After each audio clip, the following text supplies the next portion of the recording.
आएगा। वेलकम था पाकिस्तानी फादर इंसान रिएक्शन में। उम्मीद करता हूं आप खैरियत से होंगे, जाओगे, खुश होंगे, आबाद होंगे। मेरा नाम वजाद है। मैं नाना जी। यार आज का वीडियो बहुत ही ज्यादा कड़क निकल कर आ रहा है क्योंकि भाई साहब रशियन एम्बेसडर ने भाई साहब मीडिया पर आके भारत और अपनी दोस्ती के किस्से दुनिया को बताकर पूरी दुनिया के पिछवाड़ में लगा दी लाल मिर्च, खास कर अमेरिका के। आहा वाक्या भाई वाक्या। अमेरिका इन दोनों की दोस्ती से तो मरता ही भाई, मरता ही।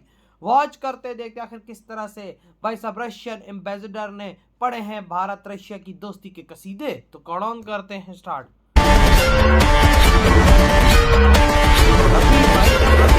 चीन के लिए आज रूस ने भारत के लिए वो कह दिया जो आज तक कोई खुलकर नहीं कहता था। रूस ने कहा कि रूस ने कभी भी किसी और के हितों के आधार की कीमत पर भारत के साथ संबंध विकसित नहीं किए हैं। ये लाइन नहीं है, ये एक राजनयिक घोषणा पत्र है। ये I think it's an important visit, लेकिन इसमें मुझे लगता कि they are performing for America. सबसे ज्यादा वो एक परफॉर्मेटिव विजिट है। कल पता चलेगा कि सीरियसली क्या क्या चीज़ें हुई हैं, लेकिन जो टेबल पर है वो S-400 के अभी थोड़े जो इंडिया ने ऑलरेडी खरीदे हुए हैं उसकी पूरी डिलीवरीज नहीं हुई। फिर S-500 का जिक्र चल रहा है, फिर Su-57। मोदी जी से मीटिंग किया पुतिन साहब ने और वापस जाकर एक बॉम्ब गिरवा दिया चाइना के ऊपर। पुतिन ने चाइना को डंप कर दिया है मोदी जी के साथ मिलकर और हाथ मिला लिया है अमेरिका के साथ। ये बयान दिया है भारत में रूस के राजदूत डेनिस अलीपोव ने, और ये बयान किसी छोटे मंच पर नहीं बल्कि रूस की मीडिया के सामने खड़े होकर दिया है। अब सवाल यहाँ उठता है कि रूस को ये बयान आखिर क्यों देना पड़ा, भारत को इसका क्या फायदा होगा और क्यों रूस के इस बयान से प्रधानमंत्री नरेंद्र मोदी गदगद हैं। तो काफी मिलिट्री कोलैबोरेशन का जिक्र चल रहा है, और उसको लेकर जो दूसरी चीज है, ये जो तेल जो डोनाल्ड ट्रंप ने जो 25% ज्यादा सैंक्शंस लगाए और जो रशियन ऑयल कंपनीज पे भी सैंक्शंस लगे हैं सेकेंडरी, जिसके वजह से कह रहे हैं कि इस महीने इंडिया ने तकरीबन कुछ भी तेल नहीं खरीदा। कि जो यूक्रेन का वॉर चल रहा है, अब ये रशिया और अमेरिका मिलकर ये धांधली करेंगे और वही हुआ। और तब भी मैंने बोला था चाइना को डंप करने की बातें बोली जा रही हैं, लेकिन कहीं ना कहीं मोदी जी लगे हैं कि बैलेंसिंग फैक्टर लिया जाए। और दूसरी तरफ से मैक्रोन चाइना में आया हुआ है और यहाँ पर आकर वो आया था यहाँ पर कि यूक्रेन का युद्ध को आप सपोर्ट करनी बंद कर दीजिए। जय हिंद दोस्तों रूस और भारत का रिश्ता कितना ज़बरदस्त है, इसको लेके अब वेस्टर्न कंट्रीज़ अमेरिका, चाइना, पूरे दुनिया में बात हो रही है। अब तक तो छुपे तौर पे बात होती थी, भारत भी असमंजस की स्थिति में था कि रूस की तरफ ज़्यादा झुके, अमेरिका की तरफ ज़्यादा झुके, क्योंकि अमेरिका की तरफ से भी ठीक ठाक इनिशिएटिव लिए जा रहे थे चाइना को काउंटर करने के लिए, और भारत को मतलब थोड़ा जो है अपना फ्रेंड बनाने के लिए वेस्टर्न कंट्रीज़ भी भारत में इन्वेस्टमेंट और ये सारी चीज़ें हो रही थी। तो भारत एक तरफ ब्रेंड नहीं हो रहा था, रूस को भी इससे थोड़ा अच्छा नहीं लग रहा था, बट स्टिल रूस भारत का अच्छा दोस्त उस समय भी बना हुआ था। भारत ने रूस से सस्ते तेल भी खरीदना शुरू किए तो अमेरिका और वेस्टर्न को बुरा लगा। इसके बाद फिर रिश्ते खराब होते गए और आज के टाइम में भारत और रूस बहुत ज़बरदस्त पार्टनर बन चुके हैं। मोदी जी का दौरा हुआ रूस का, फिर पुतिन जी भारत आए, तो ये सारी चीज़ें अब वेस्टर्न कंट्रीज़ को क्या लग रहा है कि भारत तो बहुत ज़्यादा हमारे ही बात नहीं मानने वाला। सो ऐसी चीज़ है कि अब रूस को तोड़ा जाए, कि रूस को ऐसी चीज़ें बताई जाए या ऐसी चीज़ें रूस के साथ पार्टनरशिप की जाए कि भाई आपको तो भारत की ज़रूरत ही नहीं है। लेकिन इस पे जो रूस का स्टेटमेंट है उसने वेस्टर्न मीडिया, अमेरिका और पाकिस्तान सबको चुप कर दिया। प्लस इंडिया हैज इंक्रीज जो लिक्विड पेट्रोलियम गैस है LPG, वो अमेरिका से ज़्यादा खरीद रही है। तो इंडिया ने दो चीज़ें की हैं, एक के रशिया से तेल लेना कम कर दिया और अमेरिका के से गैस लेना बढ़ा दिया है, to try and bridge the gap. और क्लियरली क्योंकि बायलैटरल ट्रेड एग्रीमेंट अभी अमेरिका के साथ कंप्लीट हुआ ही नहीं, उसके डिस्कशंस चल रहे हैं, पता नहीं क्या हो रहा है। We have not heard anything पिछले 8-10 दिन में, तो उसका भी जिक्र डिस्कशन होगा। पुतिन का जो इंटरव्यू हुआ था इंडिया टुडे के साथ, आपने शायद देखा होगा, तो उसमें पुतिन कह रहे थे कि वी विल फाइंड वेज, 90% हमारा ट्रेड तो मतलब रूपी रूबल में होता है, तो सैंक्शंस का कुछ ज़्यादा असर नहीं होगा। और जो स्टडी करते हैं सैंक्शंस वगैरह, वो कह रहे हैं कि India and Russia will find a way to get around the sanctions.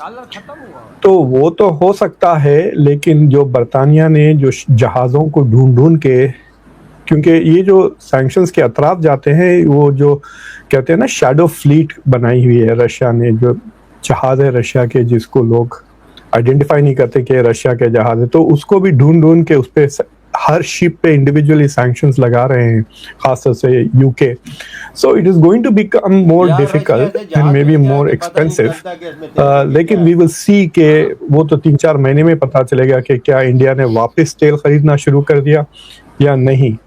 और इंडिया अगर नहीं कम करता तो सैंक्शन से बच भी गया तो नेगोशिएशंस में तो मुद्दा उठेगा ही with the Trump administration. So we will have to see कि इंडिया कैसे गेट्स अराउंड दैट इशू. और मेरे ख्याल say that will be one of the big issues. दूसरी बाकी के सब फोटो ऑप्स है. ऑलरेडी आपने देखा कि प्राइवेट डिनर प्राइम मिनिस्टर के घर में हुआ है और बड़ी शानदार तैयारियां थी, अरेंजमेंट थी. लेकिन चाइना ने मना कर दिया. तो मैक्रोन ने भी चाइना को आंख दिखाने का एक बड़ा ही अजूबा सा तरीका निकाला है इनको रैटल करने के लिए.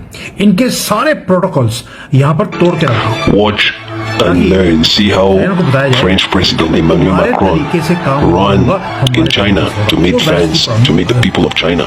This tells you about French politics. Geopolitical दो अर्थक्वेक हुए हैं.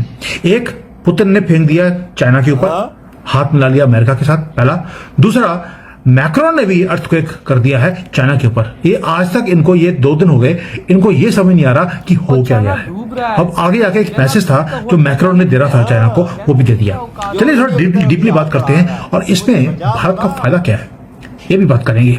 लेकिन जो सामने दिख रहा है मुझे वो ये है कि जो मेन स्ट्रीम मीडिया का नैरेटिव था इतने सालों से कि जी रशिया और चाइना जो हैं ये तो एक्सिस हैं, ये तो दोनों बेस्ट फ्रेंड्स हैं, ये पार्टनरशिप इनकी है नो लिमिट्स की. और मैंने आपको तब भी बोला था कि रशिया चाइना के ऊपर ट्रस्ट करता ही नहीं है. लेकिन मीडिया है कि दिल है कि मानता नहीं. वो ये समझता नहीं है कि जियो पॉलिटिक्स के अंदर कोई परमानेंट दोस्त या दुश्मन नहीं होते. ये वीडियो खत्म भाई साहब. आते हैं मेन टॉपिक की तरफ. भाई साहब, भाई रशिया के एम्बेसडर ने लाइव बोल दिया कि भाई साहब भारत हमारी शान है, भारत हमारी जान है. हम किसी के कहने पे अपनी दोस्ती को तोड़ नहीं सकते. उन्होंने ये भी बोल दिया. अमेरिका के मुंह पे सीधा सीधा चांट मारी. हाँ, अमेरिका ने प्रेशर डाला होता ना रशिया पे कि भाई तुम छोड़ दो, मैं तुमसे टैरिफ हटा दूंगा, मैं तुम पे सैंक्शंस हटा दूंगा, मैं तुम्हें आजाद कर दूंगा. रशिया ने बोला आजादी की बत्ती बना और पिछवाड़े में डाल. मेरी भारत मेरी जान है भाई, मेरा दोस्त है, मेरा मुश्किल टाइम का सहारा है. भारत को तो मैं छोड़ूंगा नहीं. और एक सच्ची सी बात बताओ, भारत को ये दुनिया अकेला भी छोड़ दे लेकिन ये भारत पूरी दुनिया को एक हाथ से मसलना जानता है. हाँ बिल्कुल, ये बात तो हमने सही की थी. और तुमने पुतिन का इंटरव्यू सुना था, वो बोलता है कि हम तो सारे जो ट्रेड है वो रूबल में और रुपये में कर रहे हैं. डॉलर को बीच में निकाल दिया है हमने. डॉलर तो है ही नहीं. अगर वो सैंक्शंस और लगाता है तो घंटा फर्क नहीं पड़ेगा. रुपये में और रूबल में ट्रेड हो रही है. इंडिया को भी फर्क नहीं पड़ेगा और रशिया को भी नहीं पड़ेगा. और मजे की बात भाई साहब, जब अमेरिका ने बोला ना कि भाई साहब आप भारत से साइड पे हट जाओ, हम सेक्शन हटा देंगे, तो मैंने सुना कि गवर्नमेंट ऑफिशियली उनको बोला है कि भूतनी क्यों, चाहे हमारा देश बर्बाद भी हो जाए तो हम ये काम नहीं करेंगे. बात तो सही ये है मोदी जी और पुतिन जी की दोस्ती आपस में. ये भी मीडिया में बात जा रही है कि पुतिन और मोदी जी की बात हुई है कि पाइपलाइन बिछाई जाए जिसमें तेल आए सीधा इंडिया में. उधर से डायरेक्ट तेल जैसे यूरोप तक गई हुई, रशिया से यूरोप तक पाइप लाइनें गई हुई हैं, ऐसे इंडिया तक मंसूबा बनाने का. तो ये तो ठीक है ना भाई साहब, ना किसी जहाज की जरूरत पड़ेगी ना किसी शिप की जरूरत पड़ेगी. हाँ ना, पाइप में तेल डालो और तेल भाई सीधा इंडिया में उतरेगा. हाँ देखो कैसे बड़े मंसूबे शुरू करने वाले. भाई साहब पेट्रोल भी नहीं लगेगा जहाजों में, सिर्फ तेल रुड़ता हुआ आएगा पानी में. कैसे कैसे मंसूबों पे अगला काम शुरू करने के इरादे कर भाई ये मोदी जी का भारत है भाई साहब. और ये मोदी जी क्या नया इंडिया है, ये पुराना इंडिया नहीं रहा. ये नया इंडिया घुसकर मारना और घुसकर ठोकना जानता है. बिल्कुल. और भारत की टेक्नोलॉजी अब अप लेवल की है. भारत में हर कोई अब अमीर है. बिल्कुल. तकरीबन 50% इंडिया तेल रशिया से खरीद ले रहा. फिर पाइपलाइन तो बिछानी पड़ेगी भाई, मजा ही पाइपलाइन में. तो भाई आपके क्या थॉट है इधर वीडियो तुम करते.